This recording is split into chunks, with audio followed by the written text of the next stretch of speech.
இதுக்கப்புறம் இந்த ஷோக்குள்ள நான் வரமாட்டேன், எங்க இருந்தாலும் வாழ்க அப்படின்னு விஜய் மணிமேகலை வந்துட்டு பாத்தீங்கன்னா அப்படியே ஒரு பிகெஸ்ட் கிளாஷா விஜய் பிரியங்காவும் கொடுத்துருக்காங்க.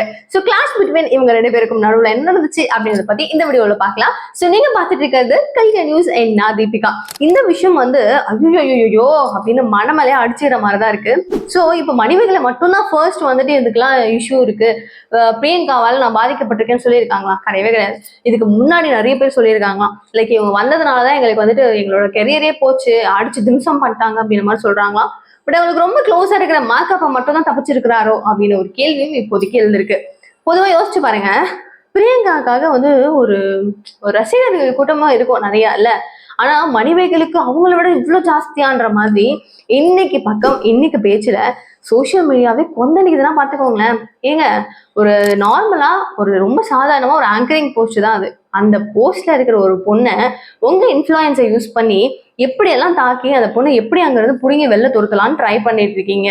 நீங்க சொல்ற விஷயத்த மதிக்க மாட்டேன் அப்படின்னு சொன்னா நான் உனக்கு வேலையே கொடுக்க மாட்டேன், உனக்கு கெரியரே இருக்காது, பாக்குறியா அப்படின்னு பயமுத்துறீங்க. என்னங்க, உங்களாலே இவ்வளவு முடியும்னா பெரிய பெரிய புள்ளிகள் இன்னும் நாட்டுல இருக்காங்க. அவங்க அப்ப நினைச்சா யாருடைய வாழ்க்கைய வேணா ஈஸியா கெடுத்துட முடியுமா? யாரை வேணா ஈஸியா தூக்கிட முடியுமா? யாரை வேணா ஈஸியா வளர்த்து விட்டுற முடியுமா? அப்ப அவங்களுடைய ஹார்ட் ஒர்க்குன்னு அங்க ஒண்ணுமே இல்லையா? அவங்களுக்கான மரியாதை ஒண்ணுமே இல்லையா அப்படின்னு அப்பா மண்டை காயிற மாதிரி பல கொஸ்டின்ஸ். சீரியஸ்லி நம்மளும் யோசிச்சு பார்ப்போமே. அது என்ன, ஒரு டெலிவிஷன் ஓகேவா, அத மாதிரி எக்காச்சக்க டெலிவிஷன்ஸ் இருக்கு கரெக்டா? ஸோ அதுல ஒரு போஸ்டிங் இருக்கு. ஆங்கரிங் பண்றவங்க மாதிரி நடிக்கிறாங்க, ஆக்டரா இருக்காங்க, ஆக்ட்ரஸா இருக்காங்க, எடிட்டரா இருக்காங்க, நிறைய பொசிஷன்ஸ் இருக்கு. இவ்வளவு பேர்ல ஒரு சீனியரா இருந்தா என்ன வேணா பண்ண முடியுமா? ஐயோ, இந்த உப்பு புலிகாரம் ஹாட் ஸ்டார்ல வந்துட்டு ஒரு வெப் சீரிஸ் வந்து பாத்தீங்களா? இதுல வெண்பா, அதாவது பாரதி கண்ணம்மால இருந்த வெண்பா இருக்கா, ஃபரீனா. ஸோ அவங்க வந்து ஒரு சீனியரா இருந்தா அந்த பொண்ணை எந்தெல்லாம் டார்ச்சர் பண்ணியிருப்பாங்க. இவங்களோட ஒரு தங்கச்சி இருக்கும். ஸோ அதை எப்படியெல்லாம் வந்து டார்ச்சர் பண்ணியிருப்பாங்க.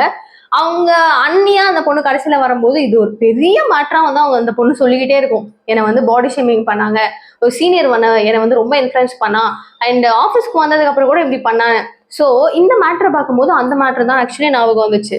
ஒரு சீனியரா இருக்கலாம், சும்மா அப்படி இப்படி கலாய்க்கிறமா போற மாதிரி இருக்கலாம், ஆனா உன் மேல ஒரு தப்பு இருக்கு, நீ இந்த மாதிரி பேசக்கூடாதுன்னு மணிமேகலை ஸ்ட்ரெயிட்டா சொல்றாங்கன்னு வச்சுக்கோங்களேன். அப்படியா, சரி ஓகே, உனக்கு ஹர்ட் ஆகுதா, நான் பேச மாட்டேன், அப்படி பண்ண சாரி அப்படின்னு போனா அது டீசென்ட் இல்ல. அதை விட்டு ஹே நீ எப்படி என்ன சொல்லலாம், நான்லாம் சீனியர் தெரியும்ல, நான்லாம் என்ன சொன்னாலும் நீ கேட்கணும் தான் அப்படின்லாம் பேசினா ஓவரா இல்லை பிரியங்காக்கு? எஸ், இதுதான் நடந்திருக்காங்க. ஸோ உனக்கும் எனக்கும் ஒரு கிளாஸ் நடக்குது அப்படின்னும் போது உங்ககிட்ட சொல்லி புண்ணியம் இல்லை, நான் போறேன் ப்ரொடக்ஷன் ஹவுஸ்ல போய் சொல்றேன்னு அங்க சொன்னா ஏமா நீயும் கொஞ்சம் அட்ஜஸ்ட் பண்ணிக்குமான்னு சொன்னாரே, எங்களாண்டா அட்ஜஸ்ட்மெண்ட் பண்றது, ஏன்னா மனசாட்சி இல்லாம பேசுறீங்களேன்னு செம்ம கோவம் வந்துருச்சு அவங்களுக்கு. மாசான விஷயங்கள்லாம் சீரியஸா ஒரு பெரிய ஒரு விஷயம் நடக்கும் நம்மளுக்கு பின்னாடி. இப்ப எல்லாரும் என்ன பண்றோம், காசு காசு காசு காசுன்னு பைத்தியம் போல அதுக்கு பின்னாடிதான் சுத்திட்டு இருக்கோம். நிஜமா இல்லையா? ஆமா தானே? ஸோ நம்ம எது கொடுத்தாலும் ஓகேன்ற ஒரு மைண்ட் செட்ல நம்ம பணம் நம்மளுக்கு தேவை, நம்மளோட தேவையும் அது இல்லை, அதுக்காக ஓடுறோம். எல்லாத்தையும் தாண்டி எனக்கு செல்ஃப் ரெஸ்பெக்ட் ரொம்ப முக்கியம். நீ பின்னாடி போனா நான் போயிடுவேனா, போய் கெஞ்சு அப்படின்னா நான் போயிடுவேனா? என்னாலாம் முடியாது, நீ எனக்கு கோடி ரூபா கொட்டி கொடுத்தாலும் சரிதான், நோ நீட் அப்படின்னு சொல்லிடுறாங்க. இவங்களுக்கு முன்னாடியே நிறைய பேர் அது மாதிரி பாதிக்கப்பட்டிருக்காங்களாம் விஜய் பிரியங்காவால. நீ பெரிய அப்பாட்டாங்கன்னு நினைச்சு பண்ணிட்டு இருக்க, சத்தியமா நீலாம் அதுக்கு லாக்கே கிடையாது. ஓகே, நீ எப்படி என்ன பண்ணாலும் பரவாயில்ல, நீ எங்க இருந்தாலும் நல்லா இருந்துக்கோ, இருக்கிற ஆங்கர் பண்ணு, இருக்கிற எல்லா ஷோவையும் வாங்கிக்கோ, நீயே பண்ணு, எனக்கு எந்த பிரச்சனையும் இல்லை, நான் ஹார்ட் ஒர்க் பண்ணி எங்க இருந்தாலும் நான் பொழைச்சுப்பேன், என்னால முடியும், நான் கஷ்டப்பட்டு நான் வருவேன் அப்படின்னு வேற லெவல் செம்மையா பேசியிருக்கீங்க மணிமேகலை. இன்கேஸ் நீங்க இந்த வீடியோவை பார்த்துட்டு இருக்கீங்கன்னா, மணிமேகலுடைய அந்த வீடியோவை பார்க்கலன்னா ப்ளீஸ் போய் பாருங்களேன். அவங்க செம்மையா வந்து அவங்களோட ஃபீலிங்ஸோட வந்து கலந்து பேசியிருக்காங்க. அண்ட் இந்த விஷயம் இப்போ சோசியல் மீடியால விஜய் பிரியங்காவை எந்த அளவு பார்த்தாங்களோ அப்படியே கழுவி கழுவி அப்படியே உடச்சு ஊத்திட்டு இருக்காங்க. ஸோ இதுல குக் வித் கோமாளி ஷோவுக்கு வந்ததுக்கு அப்புறம் அவங்க பின்னாடி ஒரு செட் ஆஃப் பீப்புள் சுத்துறாங்க. உங்களுக்கு தெரியும், நான் சொல்லணும்னு அவசியம் இல்லை. அவங்க எல்லாருக்கும் நீங்க என்ன சொல்ல விரும்புறீங்களோன்னு சொல்லுங்க. ஒரு சீனியர் பின்னாடி இப்படிலாம் சுத்தினா என்ன ஆகும்? அப்ப அவ்வளவு இன்ஃபுளுன்ஸ் அவங்களுக்கு அப்படின்னு தான் கொஸ்டின் ரைஸ் ஆயிட்டு இருக்கு. எனவே என்ன நடக்குதுன்னு பார்க்கலாம். இவங்களுக்கு பின்னாடி இன்னும் என்னென்ன யார் யாரெல்லாம் பாதிக்கப்பட்டோம் லைன் அப் பண்ணி வந்துட்டு இருக்காங்க.